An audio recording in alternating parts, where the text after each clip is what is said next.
Since the beginning of time, mankind has wondered, are we alone in the universe? How did an odd number of socks come out of the dryer? What the actual heck is wrong with Kia and Hyundai owners? But this new set, Edge of Eternities, does not answer any of those things. But we do have Rescue Skiff. It's on a mission to find my missing left sock. Seriously, if you're missing a sock in the dryer, I don't know how people don't know this. Reach up inside like the lip, like the front top, like right above the door. That's where it is. Anyway, it's a 6-cost white artifact spacecraft. When it enters, return target creature with... No, that doesn't say with enchantment card. Let's take another run at it. When the spacecraft enters, return target creature or enchantment card from your graveyard to the battlefield. No limit on that, but that's because it costs 6. But you could do some crazy stuff with this. Like Resurrect Omniscience, which people are still doing despite the ban. So good job, WotC. Mission accomplished. Anyway, it has Station. You get it to 10, which I think is a little excessive for something that costs 6. It becomes a vanilla flying 5/6. I guess that's just like if you really have nothing better to do. But if you have nothing better to do, but you have 10 points worth of attacking creatures... Even over multiple turns, I don't like standard is so slow this would never work. Obviously, this is a card for limited, but even then, kind of scraping the bottom of the barrel with some of these tail end spoilers. But near the end, they do throw in some that are kind of interesting. Let's see if this is one of them, as is the norm. I didn't read any of these. Siege Ship Brood Tender. It's 1 black, 1 green, 2/3 creature, insect, citizen. When this creature enters, mill 3 cards, because graveyard strategies are just the best thing ever. Very healthy for the format, very fun and enjoyable. And if you pay 5 total with 1 color each, sacrifice this creature, return target creature or spacecraft card from your graveyard to the battlefield, activate only as a sorcery. So just self-contained... limited resurrector. The fact that you can get this out for 2 though, I mean you gotta pay 5, but like that's a lot of value for 2 when it's a 2/3 on top of it. I think they went a little hard with this. But the most powerful cards in the set are mostly 2-color cards, so it makes sense to if you go outside of mono, this is your reward for doing it. Take that, stupid monoists. Once again, not what that means. But next up, we've got Weft Walking. It's a mythic. It's blue, and it costs 6. That's never a good sign. Is it extra turns? Is it win the game for having no cards left? Is it reward you some other way for being a control-playing jackass? Let's find out together. When this enchantment enters, non-legendary by the way, if you cast it, shuffle your hand. I love how it has to start with if you cast it. Because they know darn well that's not how anybody plays any of this crap. Shuffle your hand and graveyard into your library, then draw 7 cards. Okay, we've seen that. The first spell each player casts during each of their turns may be cast without paying its mana cost. I'll say the same thing about this that I said about my friend's Honda. Well, that can backfire. Yeah, this is kind of dumb, but it would cause absolute chaos and havoc in multiplayer Commander, and that's what I'm here for. I might actually get a copy and put it in my Commander deck because I'm running blue-white. Next up, we got Monoist Circuit Feeder. It's a 6-cost double black 4/4 artifact creature Nautilus. You know, for Nautilus Tribal, obviously. Flying, when this creature enters, until end of turn, target creature you control gets +X/+O, and target creature an opponent controls gets -0, -X, where X is the number of artifacts you control.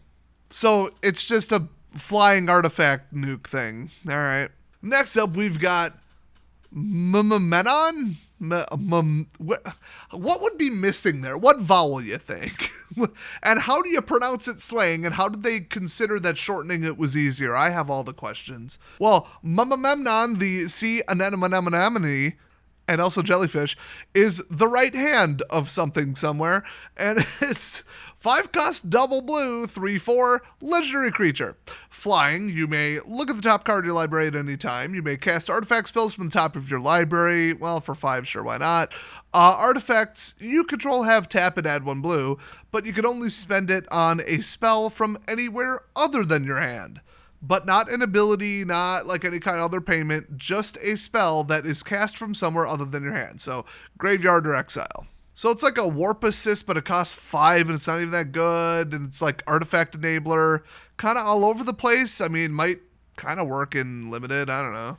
Then we got Roving Actuator. It's a 4-cost red 3/4 artifact creature robot with Void, and when this creature enters, if a non-land permanent left the battlefield this turn or a spell was warped, exile up to one target instant or sorcery card with mana value 2 or less from your graveyard, copy it. You may cast the copy without paying its mana cost. So this little one-shot at a little tiny spell. Otherwise, it's just like a somewhat generic robot. Obviously, for limited, you would never play this in Constructed.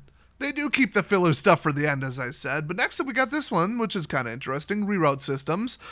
So it's a 1-cost white instant. Choose one target artifact or creature, gains indestructible till end of turn. That's pretty good for one.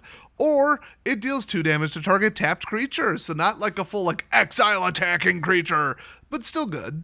So are you rerouting it to shields or rerouting it to weapons? That's obviously what they were going for. Star Trek reference kind of, among other shows, I'm sure. And as we all learned from Star Trek, if you want to get a little more bang for your buck out of the weapons or shields, all you got to do is take the power away from life support, because breathing's kind of bullshit anyway. Very overrated. Especially right now with all the smoke from the Canadian wildfires. Can y'all just calm down with the cigars or whatever the hell y'all doing up there again? You can see the smoke after 100 feet. It is horrific. Anyway, next up we got Pulsar Squadron Ace. You can see she's not breathing. Look at her. She's just zen. She's zen as hell. I told you. Anyway, it's a 2-cost 1/2 creature human pilot. When it enters, look at the top 5 cards of the library. You may reveal a spacecraft card from among them, put it in your hand. Put the rest on the bottom of your library in a random order. If you didn't put a card into your hand this way, put a 1/1 counter on this creature. Hey. Too bad it's not recurring, because then I would just put it in a deck that doesn't have any spacecraft. That'd be kind of funny. So only you look at the 5 cards, and then you don't have to say, oops, I didn't find one. There's not one here. You either say, yes, I'm choosing to reveal this one, or you say, I'm choosing to reveal none of them. Not going to tell you why.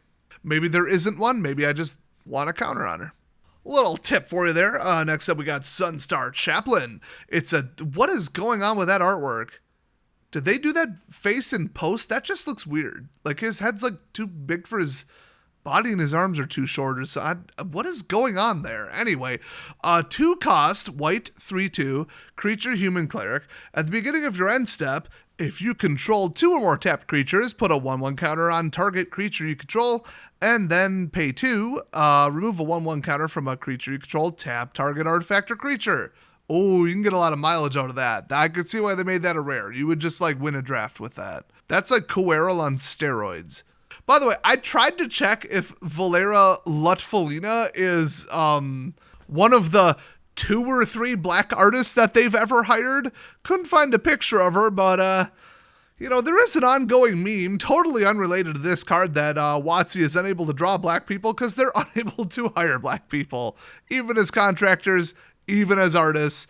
Honestly, nobody knows what the hell their problem is, other than they're a bunch of rich, white, weird Seattle people pretending to be diverse. Looking at her ArtStation page, she mostly just draws naked dudes on horses and weird satanic shit, so I can see why she's not that good at drawing human faces. Well, believe it or not, that's all the spoilers for today. They kind of go light on the weekends because, God forbid they do work when they literally just have other people spoil these for them. Yeah, why put them out on the internet when people have the most free time to look at things on the internet? It just makes sense. Anyway, more spoilers to come. We've only seen 125 plus the ones that were leaked, so lots more. But I'm starting to filter these. If I see some that aren't interesting, I don't report on them. So, hey, subscribe if you just want to see what's noteworthy in the upcoming half or so cards, and I will see you guys next time.